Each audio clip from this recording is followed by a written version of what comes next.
Msanii ni kioo cha jamii. Yeah. So we're a reflection of what's happening around us. So if someone sees my painting, they'll know what is happening in Kenya. Or if you see an artwork from a different person in Africa or in any part of the world, you'll know what's happening in that place or where he's coming from. An artist is it's a problem solver, and also an artist documents the history of the society, so future generations can always refer to their work to see what was, to feel the pulse of the society at the time the artist was doing that work or during the course of their existence. Being an artist is one of the most loneliest careers, one can actually get themselves into, because you're locked in your studio. A lot of times they're working in the thick of the night when the entire world is asleep, and sometimes they are spending weeks, maybe months, on even just one piece, layering it and and filling it with very, very deep emotions that cannot be expressed with words. Yeah. So all those emotions then have been given a visual voice, a visual context for us, not only to look at and be pleased by it, but indeed to absorb and to try to imagine all the layers of emotions.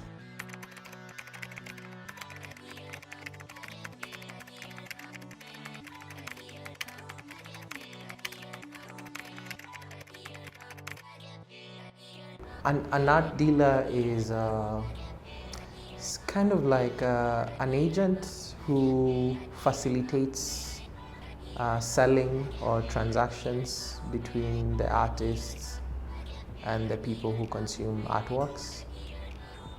So yeah, he's kind of like just the person who helps facilitate or build a bridge or helps the transactions go through. A digital marketer has lots of roles, but the main aim for a digital marketer is to help you build your brand and achieve your brand goals or business goals. We help you find customers, build connection with your audience, and also in terms of scope of work, it could include content creation, coming up with your strategy, and just helping you see the value of what digital marketing is. An art lawyer is someone who's a bridge, I can say, within the transactions in the art market. And he does so through providing legal services. And these legal services are to ensure that the transactions in the art market run smoothly. A gallery is a space that offers the access to art. Right now, we cannot define a gallery the way we used to define it. Before, it used to be defined as a place with walls that offers access to the visual art scene offers visual art scene to the public, but that's not it anymore. Right now, for example, I just said we are an online platform, but we operate as a gallery.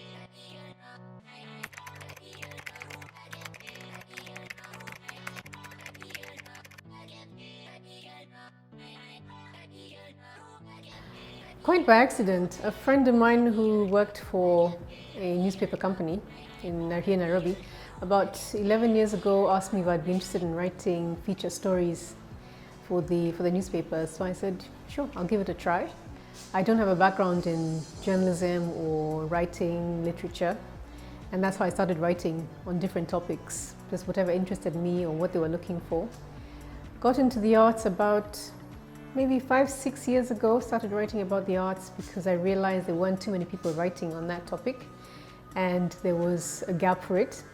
So covering events, exhibitions, different artists, and completely self-taught in the area.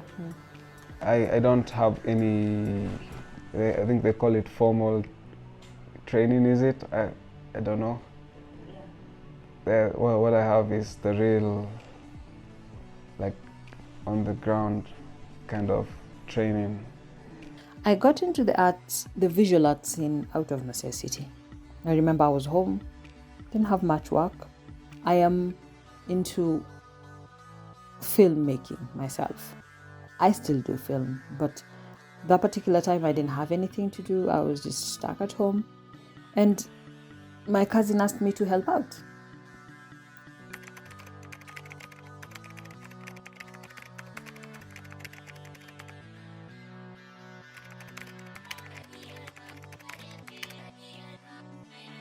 In the university, we have what we call university common units. And in those ones, they have a unit called entrepreneurship, where they are taught how to relate, how to sell, how to whatever. But art business is different. Entrepreneurship should be taught specifically to students, because that way then it's a different market. It's not Skuma Wiki you're going to sell, it is art you're selling, and you know the logistics behind selling art is bigger than just selling an item. It's not supply and demand, it's way bigger than that. It's a whole cost. So that is one of the areas we hope to introduce, entrepreneurship as well as curating, because it's not been actively involved in the academia. An artist may wonder or may be mad at galleries, or may think that gallerists are ridiculous in taking the commissions that they take. So you're like, these guys are taking 40%, they're not even taking 40%, they're taking 56%. But maybe one of the challenges is the not understanding the realities of how things function.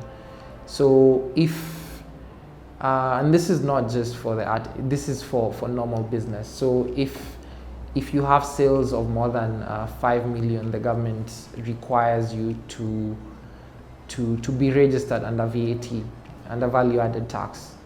So value-added tax is a tax that's slapped onto everything that is sold, like goods and services. When you're buying milk at a supermarket, it has VAT. When you're buying a lot of these things, so it's a price that the seller is pushing plus 16% on top. So the gallery, if you think that they're taking 56%, that 16% is not really theirs. It's something that they take to push forward to the government directly. Artists are constantly selling themselves to curators, as they're seeking exhibitions, they're constantly selling themselves. So the only difference is that perhaps, or differentiation that they want to create for themselves, and really it's an illusion that they're not direct selling, say to the collector, but they're constantly, selling themselves to curators and gallerists. And we know that, and we know the challenges that they're constantly facing, and the pressures, that they're constantly applying as well, on galleries for shows. I know that some artists really struggle being online because of, I guess, how they connect social media or digital marketing. To them, it might be very intrusive, or it's just some more work that they don't really want to have to do. African artists still don't have the grasp of what it is to make their craft a business. The ones that have a grasp is the ones who have ended up managing their lives. I think they should just work on the relationships with the artists, because what we have most of the time is very, very transactional relationships. Like give you the painting, I sell it, I give you the money, you're gone, you're hot for a while, we drop you, you get the next hot thing, and it's a cycle like that, and you're depressed, we don't care. We need to make money, it's a business, and that kind of relationship which is a very, I think, a prevalent thing with galleries and institutions.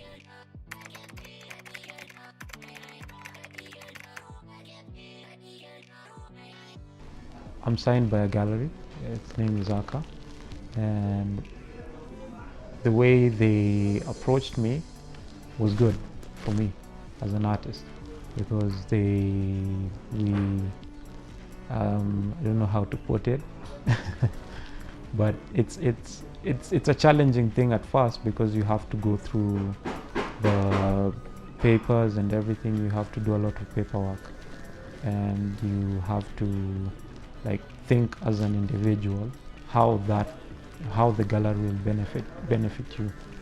Yeah. My clients are mostly from social media, the social media platforms. IG is doing IG for me is like amazing, and you're able to like connect with all these people who are interested in owning some of your pieces. I mean, even if the gallerists are doing their best and trying to crunch as much as they can, they can never, I mean, the galleries are definitely not enough for the artists that exist. So, and like that, they're all working very hard to enable the art scene or to develop the art scene. But also the three different galleries that I'm talking about also have different tastes and preferences, and so there's so much more need for more, and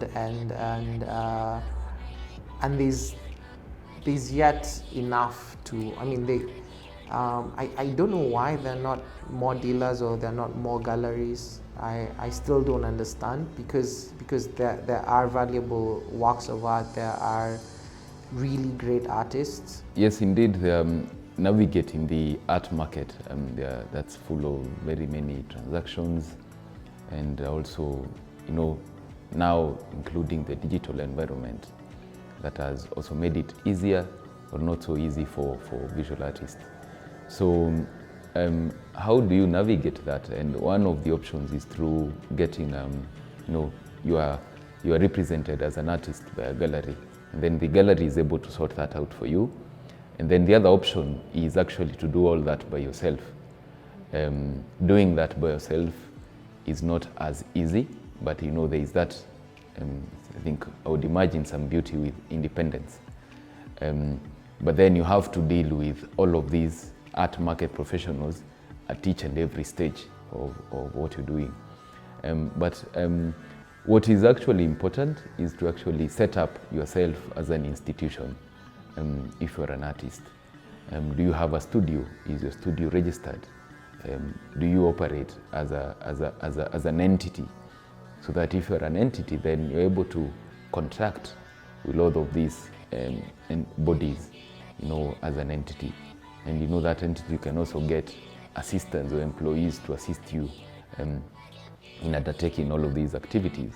And these assistants that would be in your studio, then, for instance, would be assisting you in legal work. You can get a lawyer who can be assisting with that. You can get a photographer. So that now you can get someone who's doing digital work for you. So that now when you're going there to the market, then at least you've handled most of the basic work, if you're doing it independently.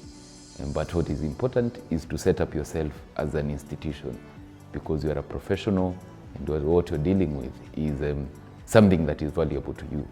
Yeah. Generally speaking, there are many contracts actually, many contracts, starting from the premises, the studio, where an artist is creating work. That would be a tenancy contract. If it's a studio that an artist has rented, if it's their own premises, then there would be a different arrangement. Over from there, you go to, that's the studio space. Then from there, when the artwork and the art moves from the studio to the market, there are also contracts there. And one of the contracts would be, is the artist represented by a gallery? So there would be an artist representation contract. Over and above that, there would be, if the artist is not represented, then there would be a gallery or an art market professional who would want to represent the artworks themselves, so that would be an artwork representation contract, and a contract then that only that for representing the artworks that have been created by the artist. So those are three, and then you would have, if it's in a gallery that does not represent an artist, and then you've gone out there to exhibit your work, you would have a consignment contract where an artist is consigning the contracts, the artworks to a gallery. And then over and above that, I think eventually there would be all of those contracts where the gallery would be entering contracts with the artist in terms of payment, in terms of insurance of their work, display of the work, and then over and above that, I think inside there, I think within those categories, then there would be several variances, because if it's the work is being exhibited locally, then the contract would take a different format. If it's being exhibited in galleries outside the country where the artist is located, then the contract would take a different format. Yeah, so I would say those are the most important. And then over and above those four, then would have, if the artist is not, the gallery does not have a curator, the artist might also want to have a curator. So they would have an agreement with a curator. So there would be those, generally speaking, those agreements. Yeah.